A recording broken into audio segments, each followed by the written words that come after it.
Hello, these are the military updates for February 8, 2025. Let's start with the Kupiansk direction. Russian troops continue their successful advance on the right bank of the Oskol River. Assault groups have been reported to have advanced up to 1 kilometer west of the settlement of Zapadnaya towards the R-79 highway. Additionally, according to separate sources, Russian units have moved northwest from the settlement of Dvorechnoye towards the village of Dolgonkaya and have taken control of part of the forest belt along the T-2114 highway. Simultaneously, on the Krasnolimansk front, assault groups of the 144th Motorized Rifle Division of the Russian Armed Forces have advanced up to 1 kilometer south of the settlement of Terny and have taken control of the northern outskirts of the neighboring village of Yampolovka. This information is confirmed by footage published by the Ukrainian side, showing attacks on forward Russian positions using FPV drones. Next, the Chasiv Yar direction. Ukrainian sources confirm the advance of Russian forces southeast of Chasiv Yar in the area of the forest massif of Urochishe Krinichki, covering a section more than 3.5 kilometers wide and over 1.5 kilometers deep, towards the settlement of Stupochki. Next, the Toretsk direction. As a result of active offensive actions by units of the 1st, 9th, and 132nd Motorized Rifle Brigades of the 51st Army, as well as the volunteer formation Veterans of the Center Troop Grouping, the settlement of Toretsk, also known as Dzerzhinsk, has come under full control of Russian forces. This was reported in the daily briefing by the Russian Ministry of Defense.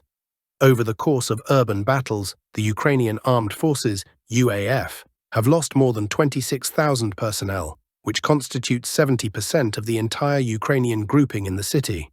The area of occupied territory exceeds 50 square kilometers. Additionally, during this operation, 11 settlements of the Toretsk agglomeration have come under Russian control. The overall advance of Russian troops into the depth of the enemy's defense has exceeded 13 kilometers. Detailed situation review with some interesting points. On the Tetk-Konstantinovka direction, significant changes have been recorded. According to confirmed sources, units of the Russian Armed Forces, RAF, have completed the clearing of the Toretskaya mine, allowing the Russian Ministry of Defense to announce full control over the city of Toretsk. The leadership of the DNR, in turn, has officially renamed the city back to Dzerzhinsk. For the Ukrainian Armed Forces, UAF, this event has been painful, prompting active denials from their side. However, according to available information, organized resistance points in the city no longer exist. Nevertheless, in some areas, particularly in ruined buildings and basements, isolated UAF groups may remain, which are currently being cleared by Russian units. A similar situation was observed a year ago in Avdiivka, where the clearing of basements and shelters continued for 2 weeks after control over the city was established. This did not hinder further advances to the northwest. Additionally, yesterday, RAF units completed the clearing of the settlement of Druzhba. This creates conditions for further advances north of Toretsk, Dzerzhinsk.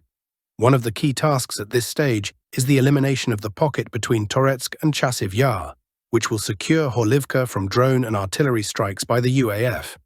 This also sets the stage for preparing the rear and flanks for a potential strike towards Kramatorsk. The situation in this direction remains dynamic, and both sides continue active operations. We continue to monitor developments. Next, the Pokrovsk direction. On the right flank, according to separate sources, Russian troops have begun an assault on the settlement of Yelizavetivka from the southwest, though without any ground confirmations. Simultaneously, clashes continue on the approaches to Pokrovsk in the area of the settlement of Pishchana, where a UAF assault group attempted to break through to the center of the village the day before. In turn, Russian units have advanced up to 300 meters and expanded their control zone in the single-story residential area in the center of the settlement of Uspanivka. This information is confirmed by footage published by the Ukrainian side, showing attacks on forward Russian positions using FPV drones. More interesting information from this direction. Current situation review. On the Pokrovsk direction, no active advances by the Russian Armed Forces have been observed over the past week. The situation remains static, with minor tactical changes. At the same time, increased activity by the Ukrainian Armed Forces has been noted.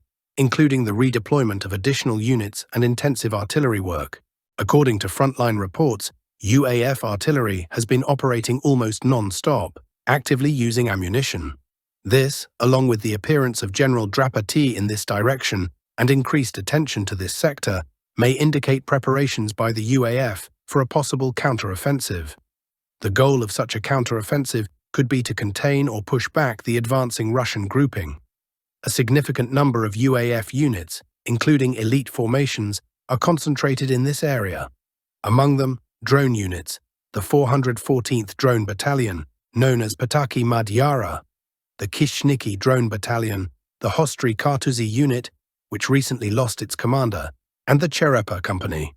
These units are considered among the most skilled in the UAF.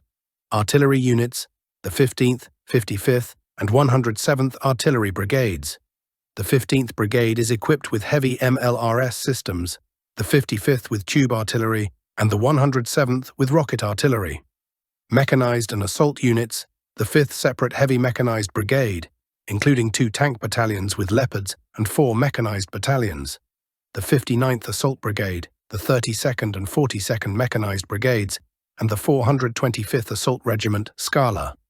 Additionally, the 151st and 155th Mechanized Brigades, as well as the 2nd and 3rd National Guard Brigades, are present, with the 3rd Spartan Brigade considered elite. Thus, around 12 brigades, including 3 artillery brigades, are concentrated in this area, most of which are elite UAF units. They are supported by numerous drone units, making this sector one of the most heavily saturated in terms of forces and resources. In recent days, the UAF has already attempted reconnaissance in force in the area of the settlement of Pischana, which may indicate preparations for larger-scale actions. Given the current disposition of forces and the favorable front line for maneuvers, a major clash could unfold here in the near future, the outcome of which may significantly influence further developments in this direction. The situation remains tense, and both sides are likely preparing for active operations.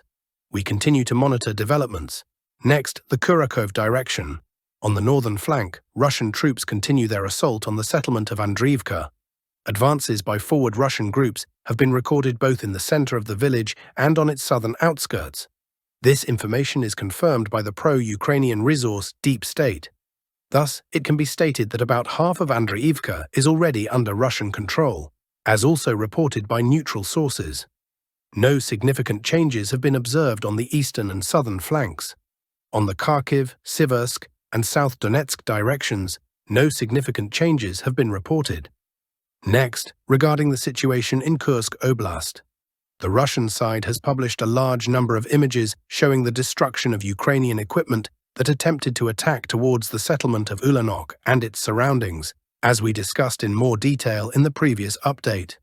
Currently, Russian troops, specifically units of the 11th Airborne Brigade, are conducting clearing operations on the eastern outskirts of the settlement of Cherkaska Konopelka, or Sopolos, east of the neighboring village of Fanaseyevka. At the moment, the UAF is not undertaking any serious active actions.